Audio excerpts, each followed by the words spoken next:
So this month is going to be an excellent presentation about the Mount Holly Memorial Hospital and its great history. Next month, we are going to have a speaker talking about the Battle of Gloucester in southern New Jersey.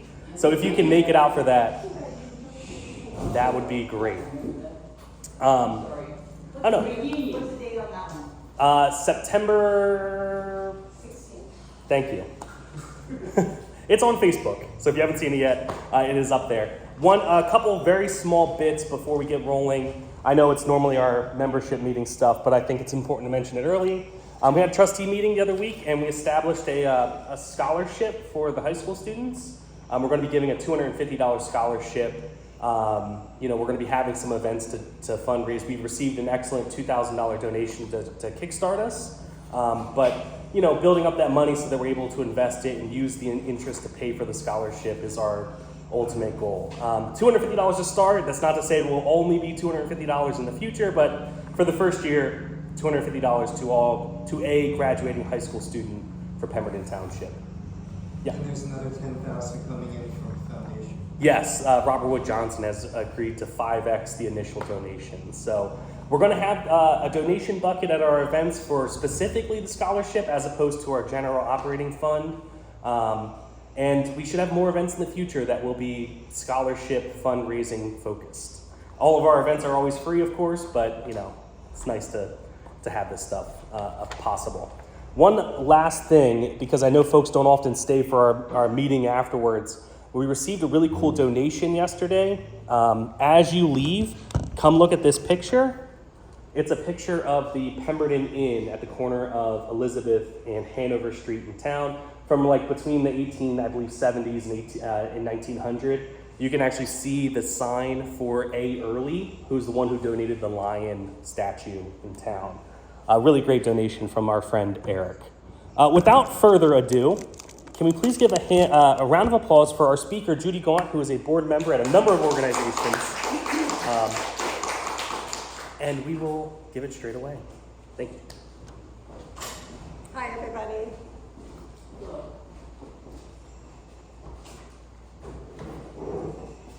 How do I advance the slides? You press the space button. Just the space button? Yeah, you either do the space or the Or the arrow? keys. Okay, very good. Perfect. We do, but I think it'll be. Can you all hear me? Yeah. Everybody hear me? Okay. So 150 years ago, there was virtually no community hospitals in the entire state of New Jersey. And the almshouses, which were designed to care for the indigent, aged, and disabled, were shunned by discerning public. And in 1776, New Jersey established the first medical society in the colonies, so that's another 250th anniversary. It enabled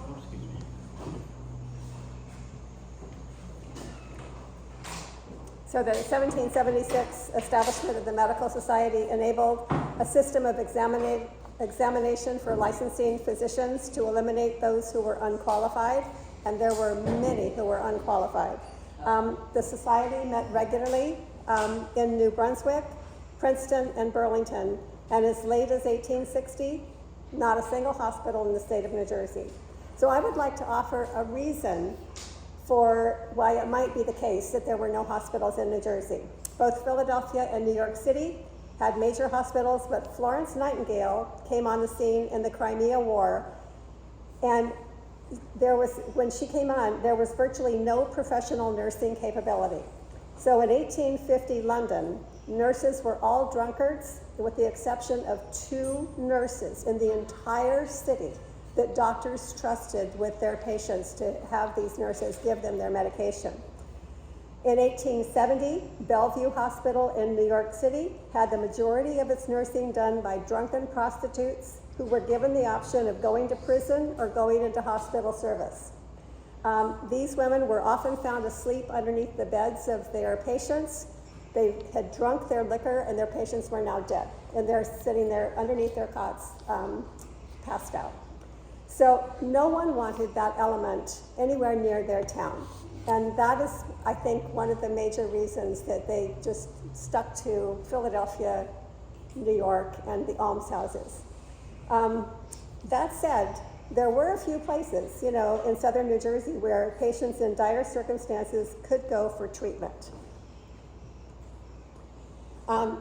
This is the Blockley Alms House, and it was founded in 1730. It served for a century as Philadelphia's only public hospital for the poor, elderly, or sick, or indigent. In 1902, it was renamed the General Hospital of Philadelphia and evolved into a major public hospital with a prestigious nursing school that graduated thousands. During its operation, it was the oldest continuously operated public hospital in the United States. If you had money, you could go to the Pennsylvania Hospital, which was a nonprofit 515-bed teaching hospital located in Center City, Philadelphia. It was founded in 1751 by Benjamin Franklin and Dr. Thomas Bond, and it was the nation's first private hospital. In 1765, the University of Pennsylvania School of Medicine was established, and in 1874, the Hospital for the University of Pennsylvania was founded with strong ties to the Pennsylvania Hospital. The hospital was the country's first university-owned teaching hospital. And the Episcopal Hospital was founded in 1852 in Kensington by a home donated by a wealthy merchant, and that's now associated with Temple Health. If you were without means, you could go to the Burlington County Alms House. It was established in 1801 to care for the poor, homeless, and mentally ill. It was located near Pemberton Browns Mills Road, and it later evolved into the Burlington County Hospital for the Insane. By the 1860s, Burlington City had long been home to a number of highly regarded physicians. In 1852, Dr. John Pugh moved to Burlington and established his practice, quickly becoming one of the leading physicians in the area. His most esteemed contemporary was Dr. Franklin Gauntt, who was both active in the state and county medical societies. He became president of both, along with the State Board of Health and other important public health associations. At the time, the top-rated physicians were very active in community affairs. They were officers in many of the civic institutions, including being on the boards of directors of banks and churches and schools. And doctors traveled to their patients by horse and buggy. And this is a picture of Dr. Franklin Gauntt's transportation taken in front of his home in Burlington. He had opened a small care facility at his house on East Broad Street in Burlington to care for people who needed, for his private patients who needed additional attention. Care was obviously primitive by today's standards. Bleeding was a common treatment for diseases of all kinds, and germ theory was not yet universal, although by the 1850s, Dr. Gauntt was advising doctors that germs did indeed exist and they must wash their hands between handling patients. Many doctors would do surgeries and later autopsies and then deliver a baby, all without washing their hands. This cycle created a newborn death rate of about 250 infants per 1,000 births. That's 25%. Instructional standards were not codified until 1910. And epidemics of smallpox, yellow fever, and croup were omnipresent, and once doctors were required to wash their hands thoroughly between patients, the infant birth death rate collapsed.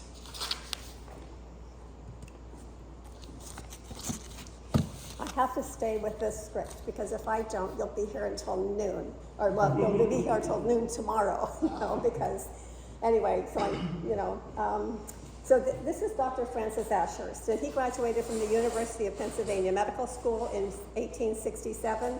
He was a founder of the school's glee club, and he was a pianist and lots of other little interests. But after university, he was elected as one of the resident physicians of the Episcopal Hospital at Philadelphia.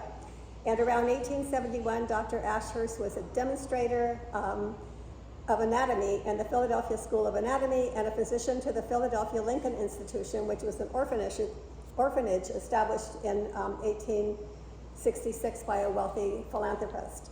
In 1874, he moved to Mount Holly and began practicing medicine. So put yourself into Dr. Ashurst's position for a moment. Think about coming from Philadelphia, he had attended an excellent university.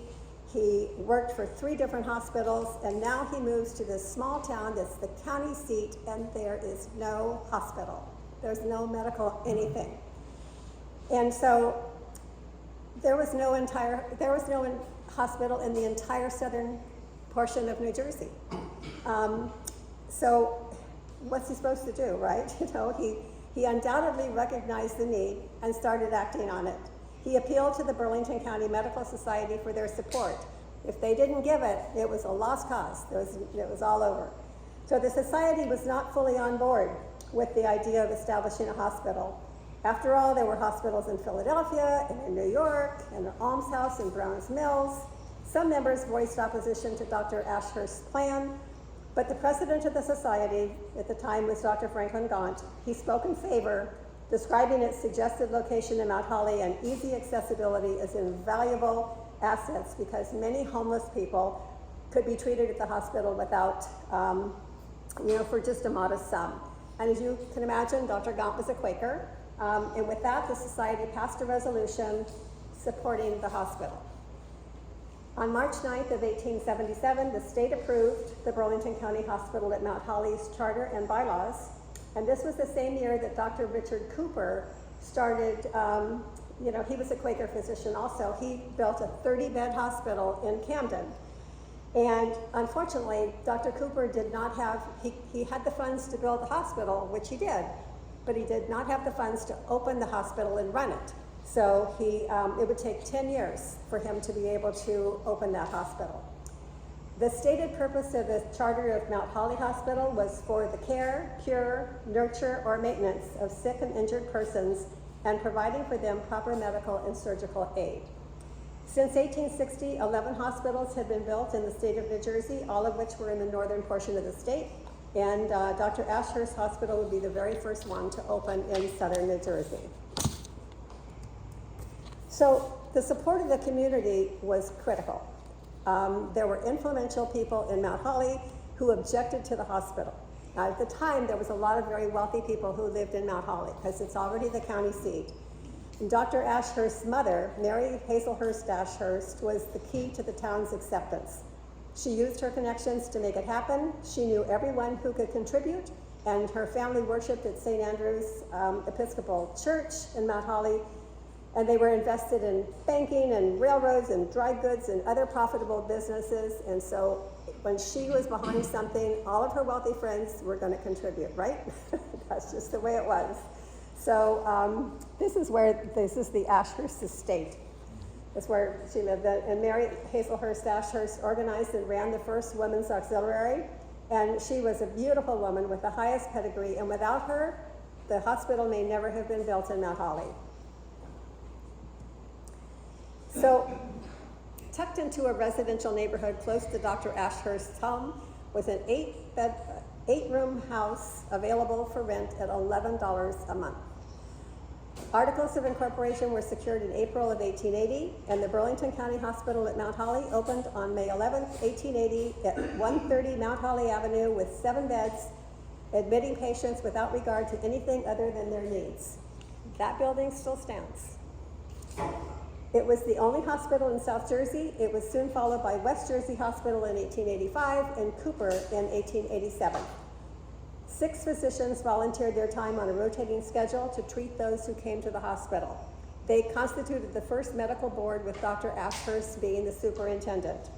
Dr. Ashurst encouraged his fellow physicians, area residents, and families to volunteer their services at the hospital. Money was very tight because patients did not pay for their hospital care. Supporters donated food, clothing, and furniture. The first patient was a 47-year-old woman being treated with a club foot, and the other patients at the same time included malarial fever and the amputation of a finger. Initially, the hospital would not accept contagious or incurable diseases. A permit from a doctor was required in all admittances other than accidents that occurred less than 24 hours before admittance. 18 women, most of whom lived in Mount Holly, were appointed as officers responsible for fundraising to keep the hospital doors open. At the first 10 months of the operation, the hospital provided care and comfort for 23 patients at an expense of $734. And in 1880, one could buy a house for $734. So that was no small effort to raise that kind of money. Within 2 years, the hospital had outgrown the Mount Holly Avenue house. The medical board planned to build a larger hospital at the corner of Washington Street and Madison Avenue. And I don't know how many of you are familiar with that intersection. It's not as nice now as it was, but they had beautiful homes on that, right at that area. And, you know, in a major hotel that blew up, you know, back in the 1910s or something. Anyway, on April 1st of 1882, an article ran in the Mount Holly Herald, quote, "The Mount Holly Hospital scheme does not appear to be resting on a very firm foundation at present.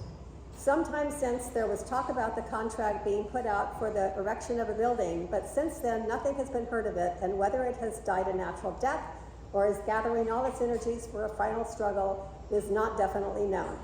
The site selected for it by the founder of the institution does not meet with the approval of the residents and property owners of Upper Main Street," which is High Street now, "who are not anxious to have the lame, the halt, and the blind parading continually in front of their doors," unquote. So, notice the name of the architectural firm, Hazelhurst. And that, by the way, that in their archives, they did not mention this hospital that they designed, but they mentioned everything else, and they became a very famous architectural team, designing many of the homes and businesses in Philadelphia. Anyway, this is the 1883 proposed grouping of 3 homes to be converted into a 30-bed hospital. This is simply a drawing. There would be a main section and a necessary ward space and an operating room.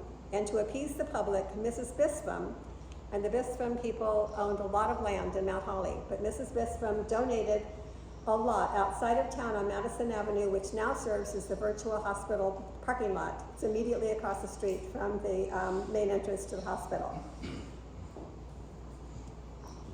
So vacant homes were purchased and moved to the site. And this is the Newbold home that had formed the center of the grouping. The debt incurred for the new hospital was $2,000. It was available for occupancy in March of 1883. 6 physicians rotated care on a volunteer basis in 4-month stints. So, in order to help fund the hospital, the officers donated, or they organized all sorts of benefits in conjunction with the Women's Guild, started by Mrs. Mary Ashurst. Remember, the officers are all women. Over time, other guilds were formed to ensure an adequate flow of funding. It was often difficult to meet all the expenses. Volunteer groups were very important. The benefits included band concerts, opera house, charity balls and events, card parties, fashion shows, and the event that made more money than any other event was a horse show. Without the support of the many volunteers, the hospital would not have been able to keep its doors open. In August of 1885, 5 years after opening the hospital, Dr. Francis Ashurst died of Bright's disease. He was 41 years old, and his mother, Mary, died 5 years later in 1890. The 1886, the freeholders, you know, the now called the supervisors, I guess, they donated $200 to support the hospital. Remember, $200 is like a third of a house, right? So in 1889, the $2,000 mortgage was canceled by a benefactor, and now they're debt-free, and the managers set about raising funds for a future women's ward. On June 2nd of 1896, the treasurer reported that in the treasury there was 1 dime, 10 cents. In 1900, the hospital was again in serious financial difficulty, and again the public support saved it from having to close its doors, because people were still not paying for their hospital care. That year, 208 patients were treated, but even though the hospital was in serious financial straits, the managers kept looking for ways to improve, which of course cost money. They considered a training school for nurses, but this is like, you know, in 1900, and it was believed that that was such a radical idea that they better table it. And it would take 30 years for them to open a nursing school. So,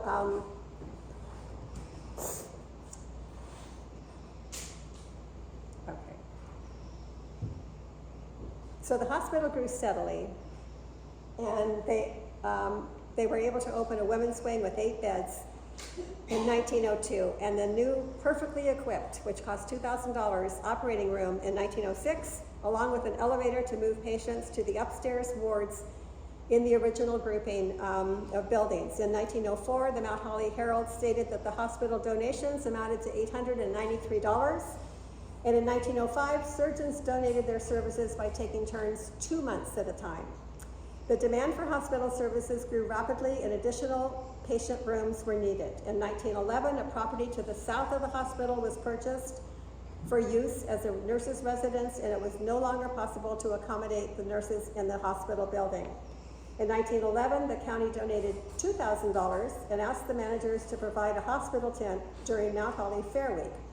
They treated more than 70 cases of sudden illness or accidents at the event without charge. The hospital was gifted its first x-ray machine in 1916, and during the first 4 months, 90 x-ray plates were made. Each year, the hospital put out an annual report from both the superintendent and the secretary, and this presentation provides information from both the 1917 and the 1951 reports. So, the 1917 report highlights the construction of a new ward had begun connecting the men's ward and the nurses' home. With this improvement, the hospital was able to provide private rooms. A long porch was built, essentially connecting all the property under one roof. You can see that long porch. Okay. So I could never figure out what okay, never mind.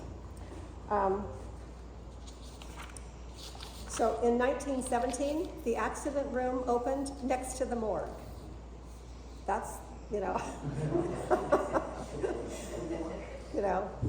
how much, that's got to be a good feeling. Anyway, in 1917, it was run by a nurse with private physicians called to come in and take care of patients as needed. It was very active. They worked it with Deborah Hospital, each hospital sending the other cases as needed. After several years, the hospital staff took over on a rotating basis to cover emergencies. And at this time, no hospital was doing this. I mean, their accident room is going to turn into a national, where everybody is using the kind of emergency room that Mount Holly Hospital developed. It was the model. Thank you very much. Yeah, my brain doesn't work very well, Yes, so anyway, as Camp Dix was gearing up for World War I, the hospital offered its services to the base. Now remember that that people are working, there's no OSHA, and there's a lot of people volunteering, because a lot of people are going into the, to the war. There's no OSHA, there's no rules, that people are volunteering, and there's a lot of problems. And so the base, they needed an ambulance for starters, and the ambulance, the price was steep, $650 for an ambulance. And the Mount Holly Elks donated 610, and the hospital board provided the additional 40. The accident room was used extensively by the base, as many Camp Dix workers were treated with surgical and medical needs. And both of these are 1940 era ambulances from the America Squad in Mount Holly. I couldn't find an earlier picture. Early medical history of Burlington County was shaped in large part by members of the Society of Friends. Quakers were a very important influence on both the institution and its philosophy all the way up until the 1960s.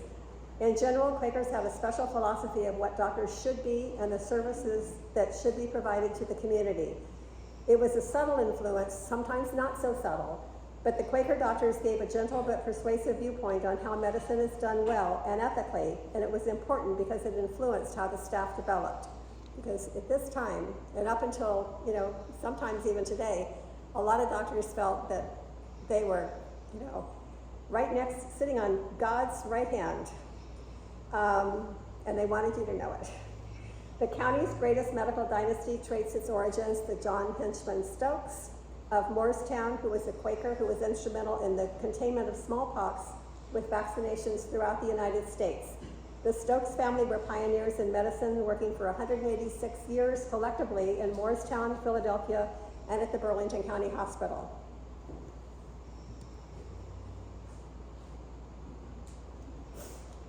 During World War I, there was a deadly epidemic of influenza, unfairly called the Spanish flu.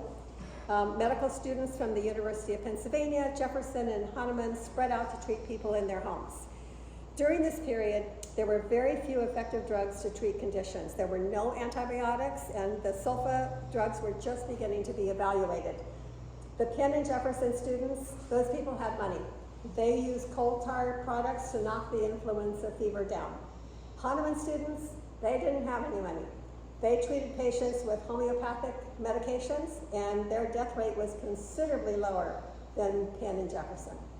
Doctors were thankful for the opiates and aspirin that would help them in relieving suffering. The worst scourge during the winter months was cases of lobar pneumococcal pneumonia, which took the lives of many adults. In the 1920s, if you were over 65 years old, you were not considered worthy of much medical or surgical interventions. So in the summer and autumn of 1921, an epidemic of typhoid fever broke out, and the demand on the medical community was greater than they could handle. The hospital was filled beyond capacity with beds everywhere. Every hall, you just have to kind of squeeze past the beds. And these two back-to-back epidemics sparked the public interest in hospitals, and the Board of Managers acquired property across Madison Avenue with the intent to expand, and they hired their first residential doctor. As rural areas populated by family farms gave way to suburban developments, the need for local hospitals grew all over the country. By 1920, the population of Burlington County had more than doubled to 100,000, and along with the medical needs of the citizens, that doubled as well. And so Dr. Joseph Stokes Sr. maintained an important pediatric practice and was very active in civic roles throughout the community. Dr. Marcus Newcomb was establishing a national reputation as a physiologist, working with the untreatable scourge of tuberculosis. He opened the Tuberculosis Sanitarium, a county institution known today as the Deborah Heart and Lung Center in Browns Mills. So an orthopedic surgeon was added to the staff to take care of crippled children of the county, with the Mount Holly Elks Lodge helping to support the effort. And most babies born in the 1920s were birthed by midwives at home. When obstetrics became available at the hospital, women were quick to take advantage. In 1922, there were 33 babies born at the hospital. This is not supposed to be the slide. There we go. Okay. Fumble fingers. So Dr. Joseph Stokes Sr. initiated the project of building a new hospital. It would be a modern, fireproof hospital with 100 beds to include maternity and children's wards. It would be built on the east side of Madison Avenue, where the hospital is today, to ensure that there was no disruption in services. Dr. Stokes was president of the Morristown National Bank and the Burlington County Trust Company, and the new hospital would cost $350,000. So guess who was put in charge of getting money for the hospital? One of the expectations of the medical staff was that they help raise money for medical building campaigns. Dr. Stokes wrote a letter for the hospital campaign encouraging his associates to contribute, and he even provided for them the exact sum that he thought they could afford. No pressure. Anyway, he stressed that the current hospital is a 46-year-old wooden building with 35 beds, and that people were being turned away weekly because there was not enough beds to accommodate them. The facility was totally inadequate to serve the needs of the county. More than 10,000 people collectively pledged $440,000, which was $90,000 more than they needed, to build that new hospital. The doctors really felt like it was investing in their own facility. So in September of 1927, 2,000 people turned out for the laying of the cornerstone of the new 100-bed hospital. The county gave $12,000. The old hospital on the west side of Madison Avenue then became a home for the nurses and technicians for the next 32 years. It also served as space for patient clinics. With the new hospital came new administration. The board of advisors responsible for selecting the leaders of the hospital went directly to the Pennsylvania Hospital, that bastion of pedigreed doctors that was considered the top hospital in the tri-state area. The board selected Dr. Walter Estelle Lee, a prominent physician and an autocrat. He came in 1928 with the intention to make the Burlington County Hospital of Mount Holly one of the finest hospitals in the region. Dr. Lee brought along a young colleague, Dr. Thomas J. Summey, as medical director and chief of staff.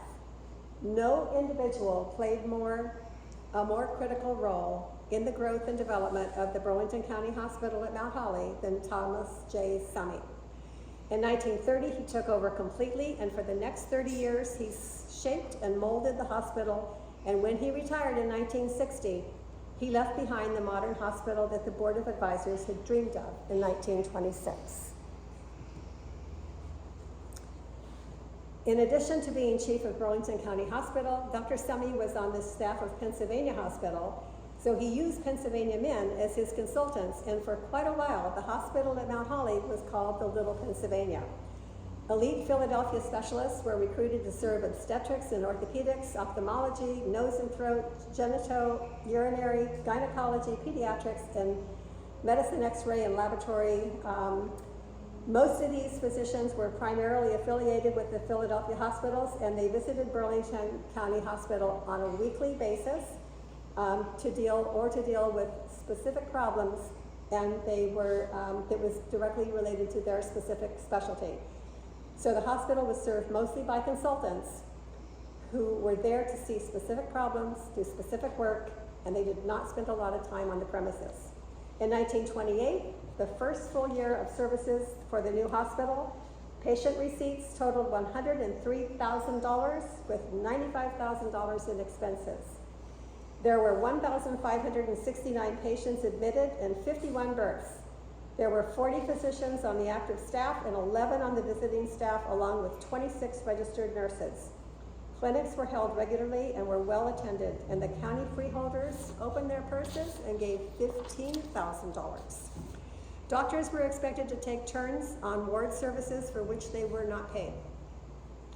If ward services when the people had no money. It was their way of helping to carry the load for the indigent patients. Many people were out of work due to the Depression or had inadequate income for their large families, and they needed care. No one was ever turned away because they could not pay. And that reminds me, I should have said that they were starting to accept, people were starting to pay for their services. In 1929, the hospital was running at capacity, and in the 1930s, it had an annual deficit. Dr. Emlyn Stokes, who was the son of Dr. Joseph Stokes Sr., he practiced at the hospital from 1926 to 1953, and every year, because the hospital was constantly running in the red, they would call him, and they would say, "Hello, Dr. Stokes, how are you doing today? Guess what? We're running a deficit," and he would say, "How much?" And they would tell him, and he would write a check, and the deficit would be cleared, and they'd be back in the black.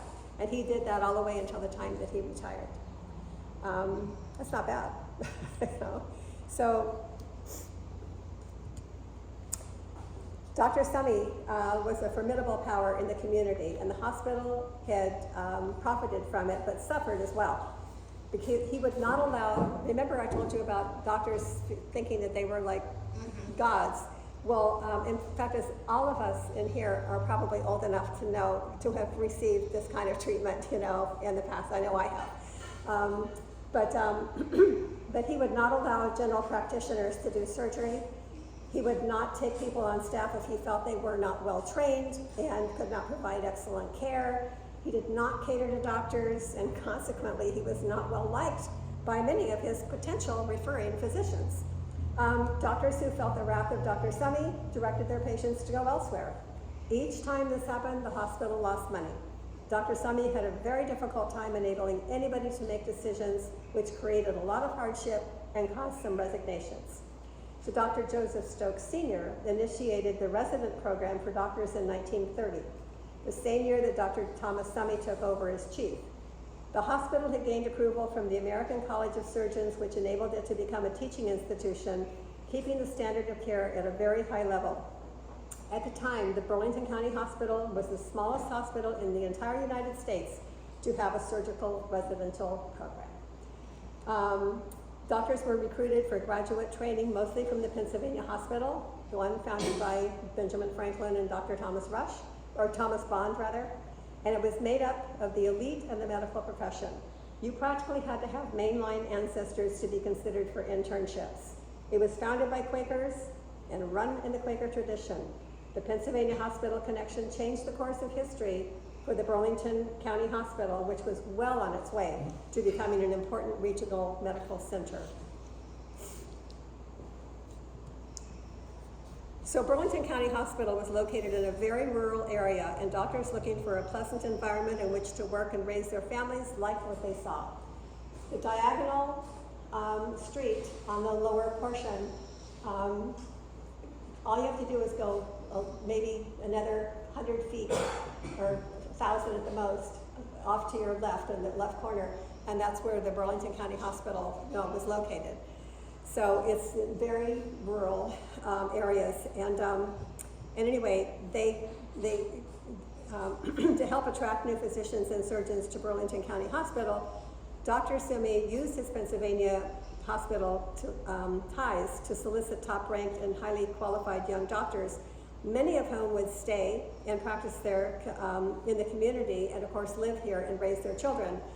And because the hospital had a reputation of placing a premium on patient care, several doctors selected Burlington County Hospital just as they were driving through the area. They liked the looks of the rural community, stopped in to talk to some of the doctors, and they decided to stay. When you got to the edge of town, you were in farm country. You could look out the hospital windows and watch farmers harvesting hay. Which road is which on The road going this way, the corner where you're, the lower left-hand corner, that road going straight up, that is Madison Avenue. And so this road right here is Richmond Avenue. This one right here. And Richmond Avenue is where where they have the, what's it called, like when they take people who are just recovering from surgeries and all that kind of stuff. So to the right would be Route 38. That's Route 38 on the top. Oh, The top road is Route 38. Okay. Yeah. And where's the hospital then? The hospital is down at the lower left-hand corner of the screen. Just keep going like another block or something like that, and the hospital is right there. So, yeah. Photographs of this were not easily come by. So, and I don't have my little clicker thing that I used to. Do you know what year that is? This year would be somewhere in the neighborhood of 1960. Huh. 1960. By 1960, it still looked like this. Yeah. That doesn't look like 1960. I live right near there. Mm-hmm. I don't recognize most of these buildings. What year do you There's an see? inspection station right on the corner that I don't see. Well, there's Becker's Bowling Alley. You see there's a thing that says aerial view of Route 38 and Madison Avenue. Note the bowling pin on Becker's Bowling Alley. I see the pin. Was that still there when you moved there? I can remember back to 1959, and that doesn't look very familiar to me. Okay, well, It's almost as if that was the Lumberton side. it is the Lumberton side. So the hospital would be up on the right then, on the Mount Holly side of the highway. Yep. I'd love to study that photo Is that a right? little further. Where I got this from was from Mount Holly Historical Society. I got it from the Mount Holly Historical Society. If that's true, and if I can flip it over the other way or what have you, that's great. I'm not sure, Yeah. I'd like to study it. Yeah, I can send you the photograph. After Oh, the that's great. presentation, I'll just, give me your email address and I'll send it to you. That building next to the bowling alley looks like the old Mercury dealer in 38. It's now a collision place. On the south side of 38. Yeah, up there, that L-shaped building next to Becker's bowling alley looks like the Mercury dealer. Oh, I see. On the south and north side. I don't know. It's Well, going, that would be the west or east. it would be near the bypass on It the would be right the- side. Yeah, if the bypass is on the right side, then this photograph is correct. Because that looks like the deal, that's where I bought my first car. Yeah, I know what you mean, we got a car from there too. That looks like, almost like the restaurant on the corner that was there. Because that configuration is still there, the garage is on this side and the showroom at the front. Well, I love corrections and additions. So if anybody has anything, most of you have probably been here longer than me, so have at it. That's great. So that would be going, This is an It east would to be west. west to the left and east to the right. yeah. And West south to the top. Okay, if it's west to the left in this In which picture. case, this is Mount Holly. Then Mount Holly would be over here. Yeah, what's really interesting is that the guy that's almost like an official historian for Mount Holly. would be over here. I think that's what it This must is be. the Lumberton side here, and Madison Avenue, Mount Holly would be over here. In which case, that wouldn't be Richmond Avenue, that would be like Rockland Terrace in Hollybrook. All right, I want to. Yeah, that'd be great. Yep, okay. So, moving right along. Remember that 1900 radical idea, they finally, in March of 1930, they finally opened the long anticipated nurses training school. And a new wing was added to the nursing home on the west side, across from the new hospital to accommodate the students. The first class of 6 nurses graduated in May of 1933, and by 1940, they had graduated 66 registered nurses. But money was tight, and money was always tight for hospitals, but the state demanded that the schools meet certain equipment requirements.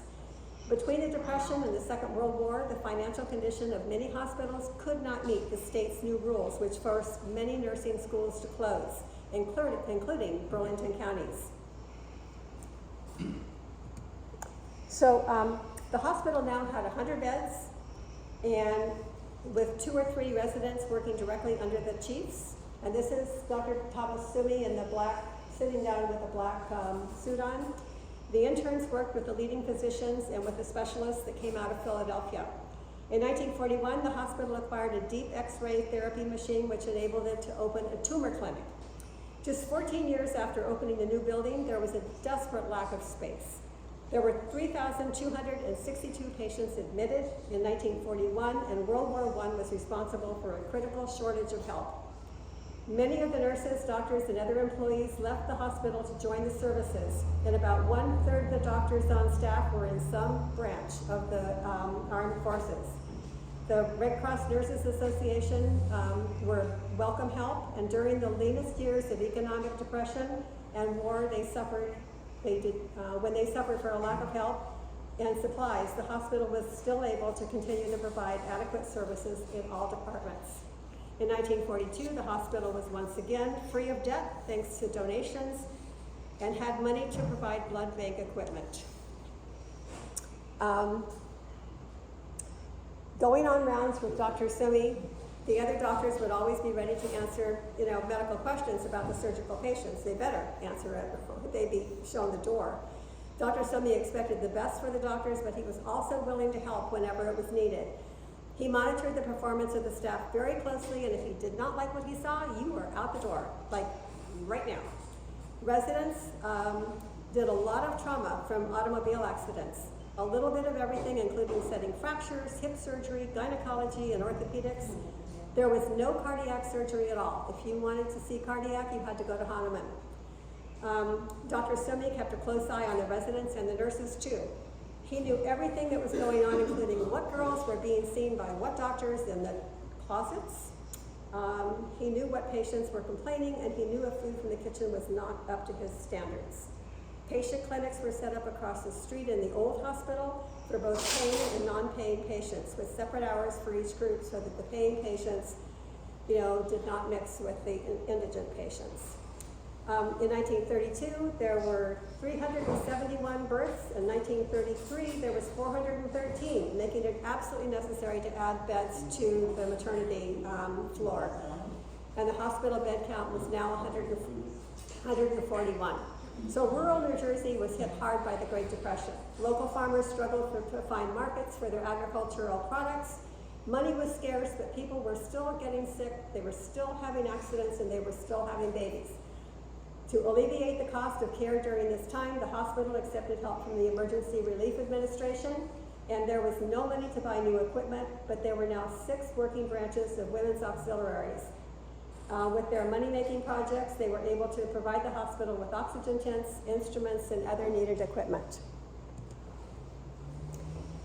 The surgeons at Burlington County Hospital were quite different from many other hospitals. Like we talked before, in the 1930s, it was exceedingly rare to have surgeons who were nice, humble, gentle, and kind. Surgeons were like the king of the jungle, and many hospitals had arrogant surgical teams. But several of the surgeons at Burlington were Quaker, and they understood what they were in the business of doing, which was taking care of people. And so it was the personnel the hospital had that made the difference, because the hospital didn't always have a lot to work with, but what they did have was a very devoted nursing staff, and that enabled everything to work out well. So in the 1940s, the pathology department was run by the leading intellects in pathology, in the entire United States. In addition to running the lab, he performed the autopsies, many of which were performed in the basement of the Mount Holly Lyceum. Do you all know where that is on Main Street? So when I'm giving this program, it's always, I tell them it's like right underneath where you're sitting, whatever, it kind of freaks people out, which I love. So anyway, in addition to, never mind. So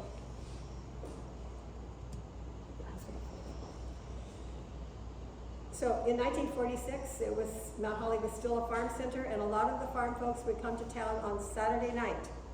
As the farmers finished their shopping and going to the movies, they would pile into the doctor's offices around midnight, and they would be there until whatever. And apparently it was a horrendous schedule, but the doctors just accommodated them because they were the farmers. And doctors were touchy about seeing other doctors' patients. So, especially a chief. If you saw a chief's patient and you didn't have his permission, that could be career ending. So one of my friends, who was a medical doctor, he was asked to go to one of the chief's patients' houses to see the mother of one of his patients. And he said, I can't do that. The chief would, and he said, you got him. You just got him. My mom's really sick and all this kind of stuff, and the chief won't come. So Arthur decided to go and see this lady. And he was told when he got there that she had the chief in about 2 days before, and she had kidney stones. And the chief had looked at her kidney stones, or looked at, felt her stomach or whatever. And he had taken out a gun and pointed it at her and said, ma'am, I'm gonna shoot that goddamn stone right out of you. And she was scared to death. And so she refused to allow him back in her house. And so, anyway, it was pretty funny. And that's a story I got from Arthur Stites, it's like, anyway. So, all right. So in 1948, Dr. Asumi advised that a new Burlington County Medical Center would soon be needed to care for the normal population expansion and advances made in medical science, which were ever increasing, and the diagnostic and treatment facilities needed room. The hospital's growth had kept pace with the increase of the county population, but to maintain and enhance services, they had to, it needed to engage in $1 million building program. Now in 1948, $1 million was just considered an astronomical amount of money. Today it's, like chump change for a lot of people, but not me. But anyway, back in those days, that was an enormous amount of money. And so,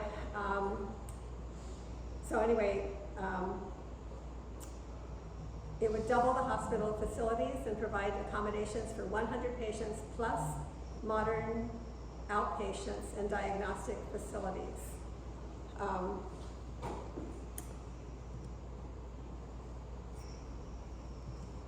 Okay, so this slide is, you can see where the hospital is, the big hospital, kind of right in the middle, right? And immediately across the street, you can see towards the left, that cluster of buildings. Can you all see that? Mm-hmm. Okay, so this is just 1950, this is just right before they had their, That's the old hospital? that's the old hospital. That's On the left?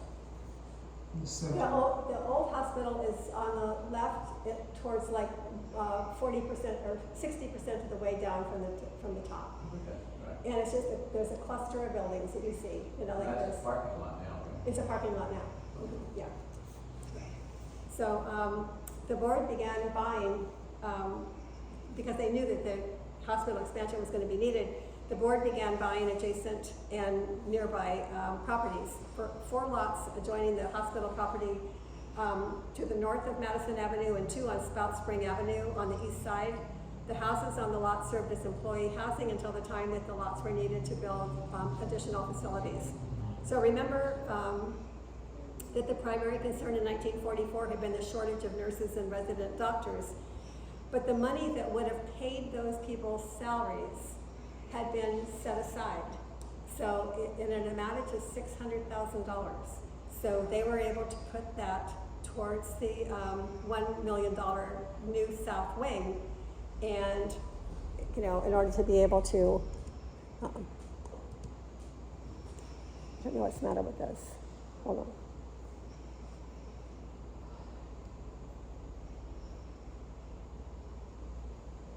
I see the slides, but they're not showing up.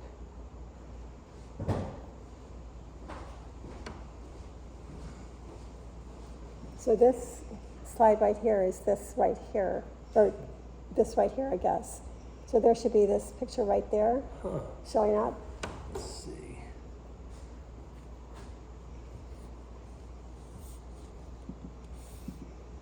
Because in May of 1951, the contracts were awarded for the new 150-bed wing, followed by groundbreaking in June.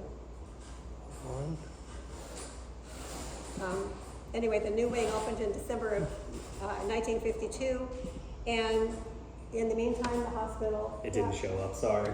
Yeah. Anyway, it's on this, it's in there. It's not cooperating. So anyway, after the new wing opened, and the 1929 building was remodeled, and the Burlington County Hospital then boasted of 210 beds with 40 bassinets, and that was now a true medical center. So let me see if I can get another one to show up. This is 1960.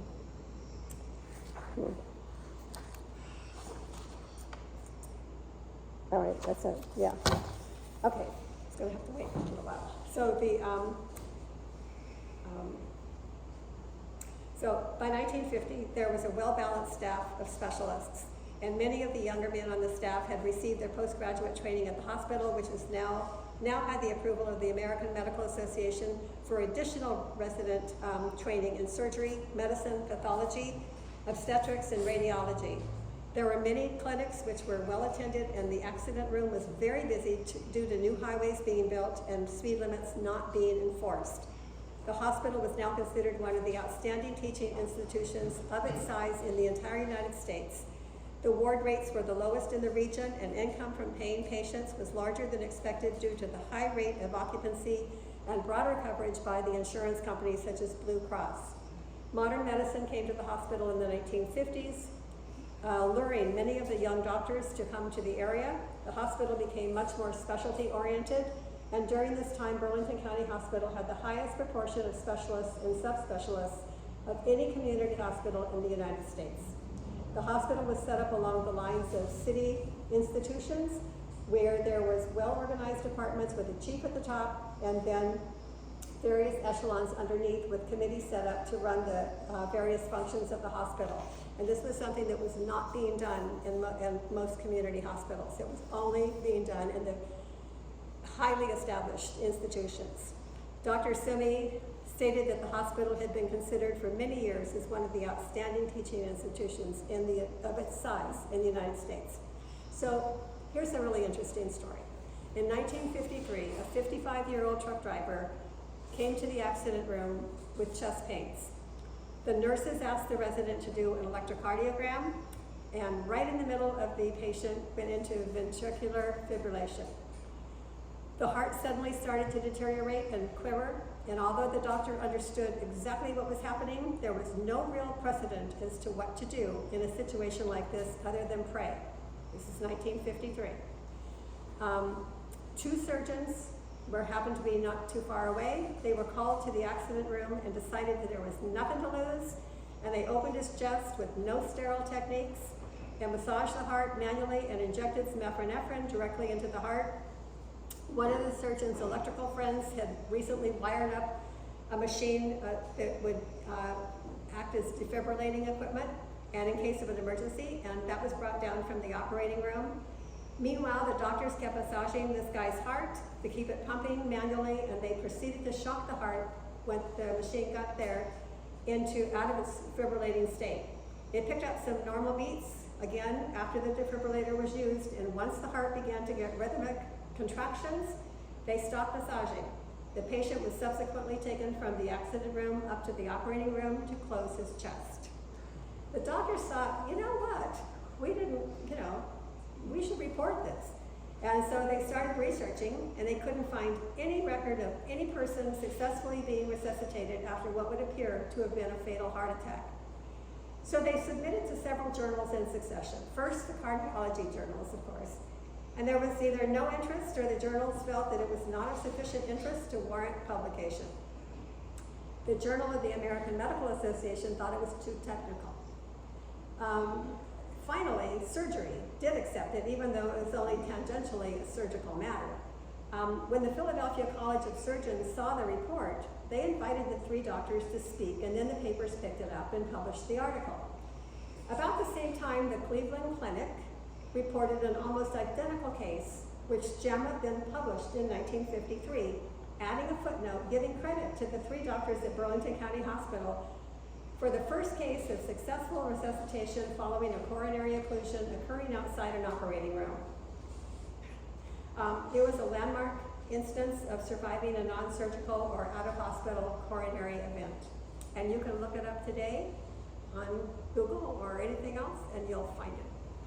It's right there. So in the middle to the late 1960s, the future strength of the hospital lay in encouraging younger physicians to be involved. Younger doctors were given responsibilities they would never have had in most hospitals. The medical executive committee was changed to include junior members in the various departments to represent their departments at meetings. The ability for younger members to be able to voice their opinions with the department chiefs at these executive meetings was beneficial to everyone.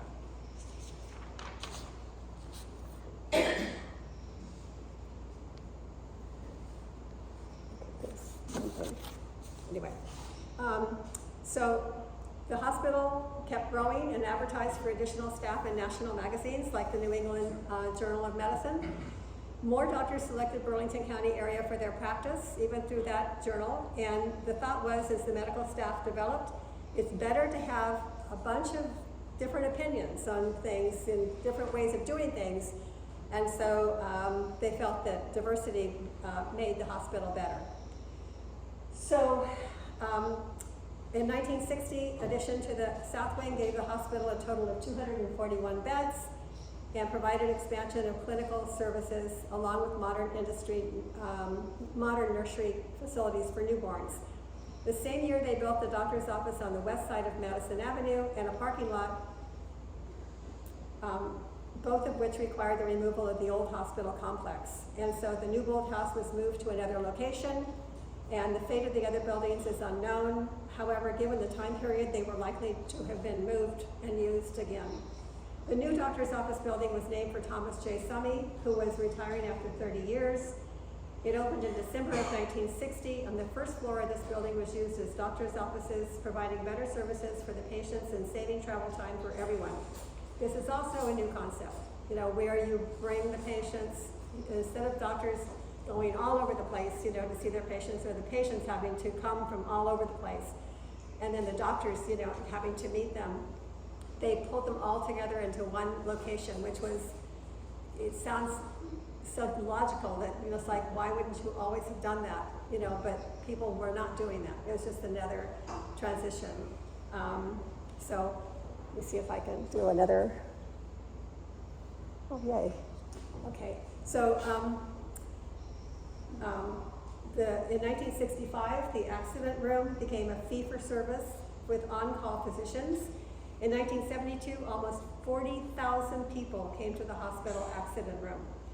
In the 1970s, the hospital changed its name to the emergency department. And Burlington County Hospital's emergency room was the first emergency room in the state of New Jersey with a full-time group of physicians. The emergency department became the pride of the hospital, considered one of the best in the state.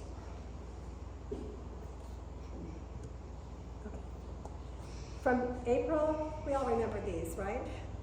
From April through October, there was a lot of trauma as people headed to the shore in their automobiles. As the accident room got busier, it made sense to specialize. In the late 1940s, doctors started working a 4-day, 12-hour shift for 48 hours, and then they were given 4 days off. Relations with emergency squads were improved so that the squads knew that they could always find a physician at Burlington County Hospital. So, how many of you remember the polio scare of the 19? Okay, there you go. That was a big deal. And polio was in the 1930s through the 1950s. And the hospital had purchased an iron lung in 1939, but it's unknown how much use it got. In fact, it's the only person I can find that had polio, was in an iron lung, was a Burlington boy who was, in 1934, he was a 7-year-old child from Burlington. He spent 58 days in the iron lung. In 1955, Jonas Salk introduced an injectable vaccine, and a few years later, Albert Sabin introduced a more effective oral vaccine, which became available in 1960. New Jersey wanted to develop a pilot program for the Sabin vaccination distribution. The state selected Burlington County Hospital to work out the bugs before expanding the program. The vaccine required 3 feedings, so it was set up for 6 Sundays. Centers were set up all over the county with a command post and the county building in Mount Holly. Nurses and physicians volunteered to cover a Sunday as medical supervisor of the various clinics. And a drop of the vaccine was placed on a sugar cube and given to the adults. Remember that? And if you were a baby or a child, you'd get a drop directly on the back of your head. I could not find any photographs of but they're all the same all over the country. They all used the Burlington County Hospital format. And this is from Youngstown, Ohio, but if I didn't tell you that, you'd think it was, So anyway, doctors put a donation bucket at the clinics. I mean, the service was completely free, but it took a lot of work to set that whole thing up. So the donations offset the cost of the program, and excess funding went into the various projects, including the development of the visiting homemaker services and the community nursing program. So in 1960, each township and each municipality had its own health officer, most of whom were not medical people.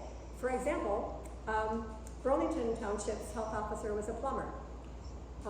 With funds from the Sabin vaccine program, the Burlington County Medical Society organized the county health department.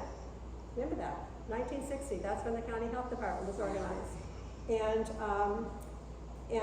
Raphael Meadow was the first county health officer, and the county health building on Pioneer Road in West Hampton is named for him.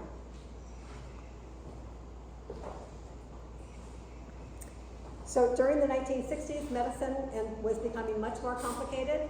Third-party people walked around with clipboards, and they were taking a lot of fun out of practicing medicine.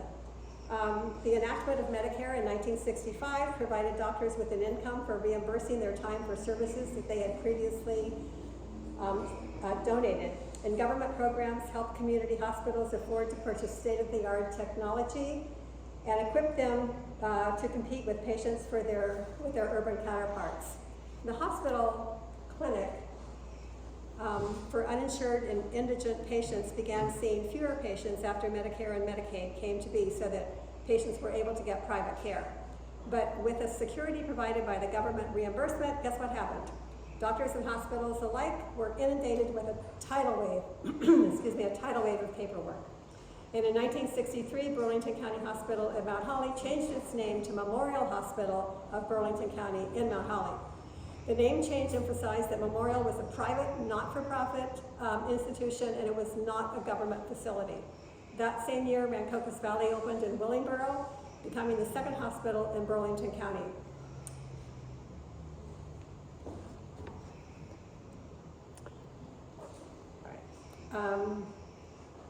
In the 1970s, the chief of cardiology had come from Philadelphia General Hospital. Remember the one originally called the Blockley Alms House? And it was founded in the 1730s. It was renamed in 1902 the General Hospital of Philadelphia, and when it closed in 1977, it had an excellent pathology department, and that department was now up for grabs. And all three senior pathologists, which was the entire department, came straight down to Mount Holly, now Memorial Hospital at Mount Holly. So the Philadelphia General Hospital was beginning to do cardiography when it was shut down. The technique was brought to Memorial Hospital, where they started the first telemetric unit, and the technology was developed for the astronaut training program, and there were only about 200 of these units in the entire world. And, guess who got it? Mount Holly. And the Holter monitor system was also started about this time. And artificial pacemakers were available at Burlington County hospitals in the 1950s. I did not know that. The hospital contained a lie-in hospital, which was affectionately called the Gold Coast, and the slogan was, "At your cervix, ma'am." It was one of the busiest OBGYNs in the area. And in the 1970s, OBGYN was getting to be overrun with hassles with the insurance. The regulators, those people with the clipboards, coming around telling you what you could do and what you couldn't do, but not telling you any reason why. Some doctors just quit gynecology completely and just did obstetrics. So early in the 1970s, one of the doctors who lived in Manahawkin developed chest pains, and before his wife could get him to the doctor, he died. And it was not a unique situation. It was a semi-retirement community, and a lot of people who lived there were worried about the distance to the nearest hospital. An association had been formed in the early 1950s, the Southern Ocean County Hospital Association, and this group of citizens were raising money to build a hospital, and if that wasn't possible, to at least, have a minimum base of emergency services in their area. There was no question of the need. To open a hospital, the state required the support of local physicians, and unless they were a satellite or under the supervision of another hospital, they had to have a minimum of 100 beds. The association went to Toms River, they went to Atlantic City, they went to West Jersey Hospital in Camden, and even to Memorial, and everybody turned them down. Too much work, too much hassle, sorry. But then the doctors at Memorial started thinking, the reason that we have the hospital that we have today is because of our association with Pennsylvania Hospital. So let's rethink this. And so, and it could be mutually beneficial. So they rethought it and signed up. And at the end, Memorial Hospital, Burlington County decided to sponsor them. and that's the Southern Ocean County Hospital. It took a while, but the hospital grew and did well under the auspices of Memorial Hospital. And in 1989, it became self-sustaining and able to be independent. And today, it's a 176-bed medical center with 400 physicians and 1,000 dedicated team members.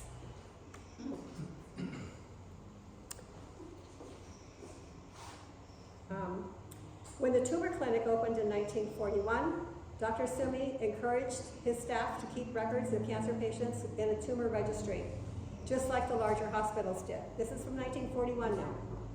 Burlington County Registry is the oldest tumor registries in a community hospital in the nation. In the 1950s, a lot of people did not have insurance, so the clinics were very busy. In 1963, Eastern Cooperative Oncology Group was formed to comprise 40 large institutions to set up programs for treating various types of cancer. Eventually, groups were started all over the country. In 1972, Memorial Hospital was invited to join the Eastern Group and became a satellite institution working with Thomas Jefferson to get patients. At the time, 85% of cancer patients were being treated in community hospitals. This enabled Memorial to provide some of the latest types of treatments that were offered at Penn, Jefferson, Hahnemann, Yale, Johns Hopkins, and Mount Sinai hospitals.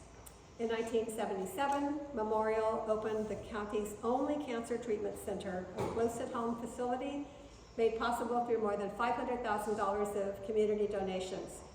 The most important piece of needed equipment was a super voltage radiation unit, which cost $400,000 in 1977. The funds were raised for the project along with another $60,000 to $70,000 extra. Memorial Hospital had the first computer tomography scanner in Burlington County. At this time, radiology was 99% hospital-based. Memorial, yeah, did somebody have a question? Oh. I'm sorry, I was just gonna ask you what that's a picture of. This is a picture of the hospital, you know, of the hospital, and the parking lot. It's just a picture that shows, you know, the Doesn't look right. well, it's the back side. It's the back. It's the south. Oh, It's the southwest side of the hospital. That's the right for the emergency Yes. center. I see. Yeah, the parking lot is across the street, towards the left. And that building, that long building, is the Thomas J. Summy building. And that was taken down. It was established in 1960 and taken down, and then now it's the entire parking lot. And a lot of those trees have been removed. So, and they're removing a whole bunch of other trees because they're building a new hospital right now as we speak. Well, maybe not right now, but tomorrow morning, 7 o'clock. So anyway, they had, they established relationships with various organizations such as the American Oncological Hospital and the American Cancer Society, began setting up tumor conferences and educational programs. And in 1978, they hosted the first symposium for oncology in South Jersey in cooperation with Fox Chase, or in conjunction with Fox Chase, and Memorial hosted the symposium for 10 years, which was a very close working relationship with Fox Chase Cancer Center. In 1978, the county's only mobile invasive care unit based at Memorial started bringing emergency care to victims of accidents and serious illness. So Dr. Joseph Stokes Jr. was the chief of pediatrics at Children's Hospital in Philadelphia and one of the most respected and famous pediatricians in the world. After he retired at age 65, he stayed on at Children's to do research, but he worked half-time at Memorial Hospital for 2 years developing a medical education program. Now, during World War II, Dr. Stokes had been involved with developing the German measles vaccine and vaccines against the measles, mumps, and influenza. He developed the first diagnostic virus laboratory in a clinical department in the United States. He was as highly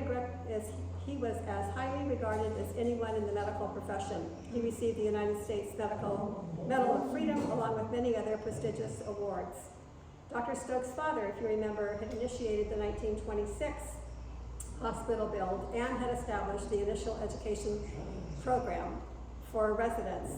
And Dr. Stokes Jr. enabled Memorial to establish an internship program for a variety of residences and provide ongoing medical education for the hospital staff. The residency program was considered one of the greatest accomplishments at Memorial. When Dr. Joseph Stokes Jr. passed in 1972, it was the first time in 186 years that Burlington County was without a doctor from the Stokes family. So the Stokes Pavilion opened, this is the beginning of the construction. It opened in October of 1973, and the bed capacity went from 252 to 362, which was really not the direction that they had planned on going. But in the mid-1980s, the only service the hospital did not provide for was the chronic dialysis patient. In 1986, they got a certificate of need for nephrology equipment, and patients needing dialysis were finally able to get their time-critical treatment at the hospital with a trained staff. And in the 1980s, Memorial created a vertical integrated system on or before other hospitals had ever done so, linking hospitals, nursing homes, and home health practices together, which was called Memorial Health Alliance. It consisted of one board of directors controlling 5 separate sectors representing the hospital, home health, nursing home, foundation, and parent.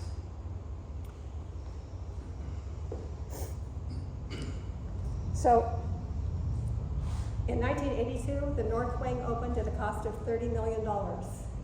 And this is a picture going from the North Wing. I wish I had my clicker. The big, it's up towards the top of it, like 60% up from the bottom. And in the middle, you see that big, great building with the white, band on it, because it's got all the, equipment on top. Anyway, that's the North Wing. And it cost $30 million, and a new emergency department was opened in that wing, which is the one they have today. And they had a Versatron X-ray unit table, which is one of 3 in the entire New Jersey. And it enabled doctors to X-ray patients without moving them. The North Wing raised the bed capacity to 402. And in 1985, Memorial Hospital was licensed for 364 beds.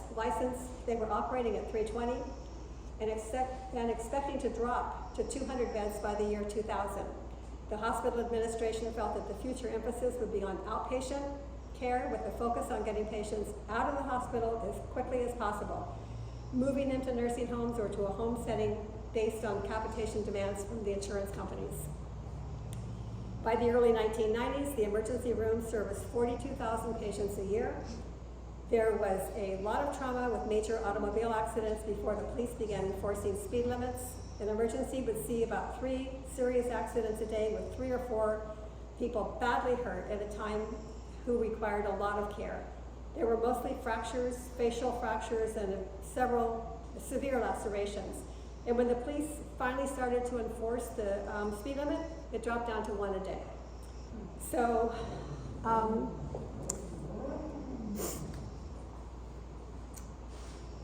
in 1998, the hospital joined in partnership with West Jersey Health System to form Virtua Health, a 5-hospital grouping that includes Memorial Hospital of Burlington County, Voorhees, Marlton, Our Lady of Lourdes, and Willingboro. We all owe a debt of gratitude to Dr. Francis Ashurst, his mother Mary Ashurst, and to literally the hundreds of people who made a commitment to the health of their community and pitched in to ensure that the hospital did not falter in its mission. And because of their efforts, county families did not have to be close to death before being treated in a quality hospital setting, and they had a choice of doctors among the best in the region. And I'm just going to show a couple of additional slides. This is what when I interviewed Dr. John Kirby, who's president of Virtua Mount Holly and Willingboro, he told me that this is the one that they should have stuck with. This was everybody's favorite. And on a whim, an absolute whim, one of the leading guys, I'll go first here. He's decided to buy the Hogan farm. and just $10 million went into the Hogan farm. And then they decided, you know what? Well, you know, they put this concept into play. That this is what the Hogan Farm Hospital complex is going to look like. Then they're going, this is ridiculous. You know, we don't need this. You know, this is, so they're going to probably wind up selling it for residential housing. That's what's on the plan, but it's not on the plan. I mean, it's like, that's what he shared, but that doesn't mean it's going to happen. I just don't want anybody thinking that. But I don't think that there's anything else that will happen to it. And then, so then the farm is just sitting there. Maureen has left. She's, you know, gone, you know, and taken her animals and everything, and the farm just sits there. And this is what the new, one of the new buildings is going to look like. And then that's going to be the whole complex in Mount Holly when they're done. But they should have, Dr. Kirby really would like to have seen this, but that's not what he saw. Anyway, this is a tradition of firsts. They're really a pretty amazing hospital when you can think about it, you know, from the time that it started to even today, you know. Anyway, and these are people who deserve some recognition. There is a book called Neighbor Caring for Neighbor, and I don't know, it was basically privately published, but I got a huge amount of information out of that. And then at the very end, Dr. Kirby sent me a text because I gave them this presentation to him and a couple of other hospital people. And then he said, so go find the 1927, what do you call it, the stone, the cornerstone, because nobody knew where it was. I'm like, oh boy. But I went to the library, the Mount Holly Library, you know, and I talked to this young man there who was just as, you know, he was a researcher. And I took one look at him and I thought, I'm not getting anything from this guy, you know. There's no way he's going to be of any kind of help. And inside of 10 minutes, he had the answer. He was great. And he just, I don't know. So I found where it was, and I that afternoon, I sent Dr. Kirby, you know, the notice. I said, here's where it is. And he went that evening, he went down, he had to go subterranean, you know, and he found the stone, sent me a picture of it and all that kind of stuff, and somebody had already taken everything out of the box, and there's no text anywhere where people know where it is. So I don't know, you know, but anyway, but that's the, and the Joseph Basikia, who is the Director of Public Affairs, he was very, very helpful. And so, anyway, does anybody have any more questions? Let's do a round of applause first.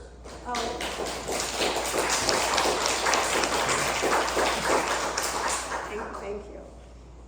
Any questions? Yes. I was born there and I grew up, we call it Mount Holly Hospital. Was it ever officially called Mount Holly Yeah, I Hospital? always heard it as Mount Holly Hospital also. And then eventually it was Burlington Memorial Hospital, Yeah. which Yeah. you eventually got to. Right. It was Mount Holly Hospital was just a short abbreviation for it. It was So it called, was never official. not the Mount Holly Hospital, no, it was the Burlington County. It was the Burlington County Hospital at Mount Holly.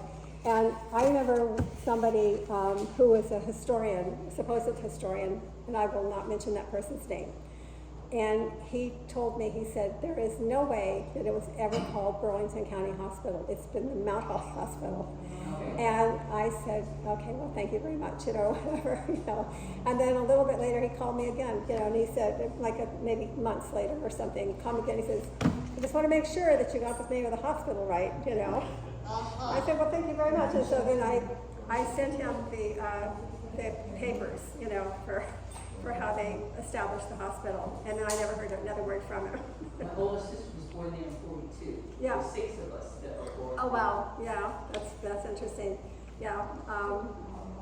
I think my father was one of the last people born by midwife, you know, because he was born in 1920, and he just, most of the people, after 1920, the people were trusting the hospital more. It was after, remember it was 1910 when they codified the medical requirements that you had to wash your hands and everything. People were scared to death to go to the hospital to have a baby before then, because the huge, you know, problem. And everybody, I mean, it wasn't just my uncle, you know, who was telling people to wash their hands. I mean, he gets credit for this whole region, you know, for that. But I mean, a lot of people knew that. I mean, it's like you didn't have to be a rocket scientist, you know, to figure out that maybe you shouldn't wash your, you know, would you eat dinner after doing an autopsy, you know, with maggots and all that kind of stuff, you know, in your gut? No. So, I mean, to me, it's like, and of course they didn't allow women to be surgeons or to, I mean, women didn't come on board. A few women in Burlington County, like Agnes Smith, you know, at Smithville Mansion. You know, she was a medical doctor, but she wasn't allowed to operate. But it just took a long while. I mean, they've recently realized that George Washington was bled to death. That's how he died. You know, he died, I mean, he had a disease, I mean, a terrible cold or what have you, but he would have lived, except that they took out 1/3 of his blood supply, you know, through leeches. I mean, it's just, the stuff that's gone on, and I guess we'll be hearing that forever, you know, with all sorts of different, you know, as technology advances, people will start looking at the things that we do today and go like, oh my God, you know, what were you thinking? You know, but yeah, there was a lot of people were very scared of having a baby, you know, until they codified those requirements. That's when it started taking off. Anybody else? Yes. Somebody want to go? No, go share. Okay. No, I was just going to say that I had polio in 1959. Dr. Wazanski in Browns Mills sent me to Mount Holly, who sent me to Camden Memorial Hospital. But I would always go for my checkups to Mount Holly after, I guess, 1960. And the doctor there would sing Christmas songs to you in July. I mean, they had quite a group of doctors that were very well respected throughout the area and the country, really. I can't think of their names, but there were two, one older guy and a younger guy who sang Christmas music to us. But it's funny the things you remember when you get older, and and I know my family, all of them were born at home up to 1939, so not everybody went to No, not hospital. everybody, but there was, but the fear, you know, Yes. of being born in a hospital. It's just like the reason we talked earlier about how the nursing, you know, in the early days, you know, like in London, there was only 2 nurses that they could. Well, I had known that for many years, but I needed to be reminded of it, you know, because it's one of those things where you just push it out of your mind because it's like so awful. Yeah. But even in the Civil War, they had a lot of people who, you know, did not take care of the patients. But they did have people who did. I mean, this was London. It was just, I was using that as an example. And I don't know that the United States was any further ahead than any other country, you know, as far as medicine is concerned. So, I don't know. Very good presentation.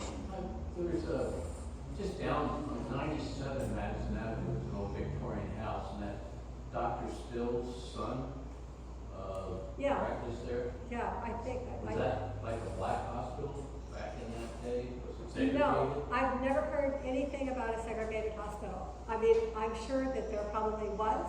Yeah. I mean, I'm 80, and I grew up in Atlanta, and I remember the separation, and I also remember some things that my parents said, no, that didn't happen, you know, whatever. It's like I remember playing with this, you know, a black kid that was just lived down the street, and my parents said, oh, you never played with it, you know. It's like what?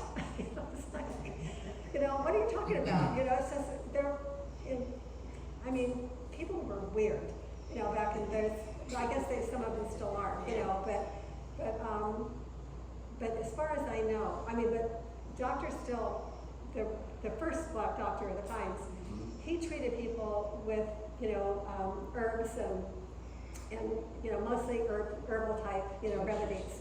He didn't, I don't know that he did any surgery or anything like that. I think that he was just, you know, he was treating, and those kinds of things actually were probably better. And people tell me that he didn't get any information from the Indians, but I can't imagine that that's true, you know. I mean, but I don't know. I mean, I just know what people tell me. That was the son's house, what I was told. Well, he was in, he was not, that was not, the original Dr. Still was where was he? In Medford. In Medford. Road, yeah, by the wall, across the wall. Right, and, but his son had a place in Mount Holly, is what I had thought. Yeah, that first Victorian house to the left of the hospital was toward the railroad station, 97, Madison. 97, okay. And I think they just, I don't know if they sold it or if it was up for sale. They did have some of his, the guy who had the house dug the bottle dump out back, and he came up with a lot of his tools or things that his garden. It probably went into the latrine, you know, because that's where most people dump their broken dishes, anything that they didn't need anymore or whatever went into the outhouse holes. And then, because they were forced to fill up those holes when the sewer system started coming in. All of those holes had to be filled. So they started, that's just like an archaeological treasure trove, you know, in the outhouse holes. But I will look into that. Thank you for telling me, and I'll look into if there was a difference in hospitals. I have information on the previous owners, but on the left side of that, of 97, was I was told it was a black hospital where that's really treated by the patients. On the left side, that wing has been torn off, but the original house is still there. Okay. There's more information if you want. Interesting. Yeah, I mean, why not? You know, yeah, Okay. I'd like that. I have a little card that I'll give to you, you know, in a minute.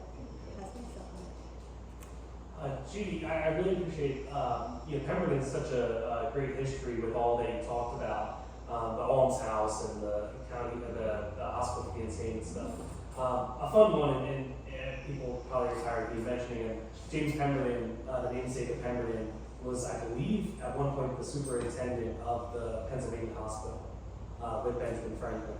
Because he goes on to be The Pembertons lived in Philadelphia. They were Quaker, Yeah. and they're very interesting history. In fact, as they were leaders in the community, they were singled out in order to, when Congress decided that they wanted to send the leading Quakers to Virginia in order to get them away from out of town. I don't know if anybody's read that book on the Prisoners of Congress or something like that.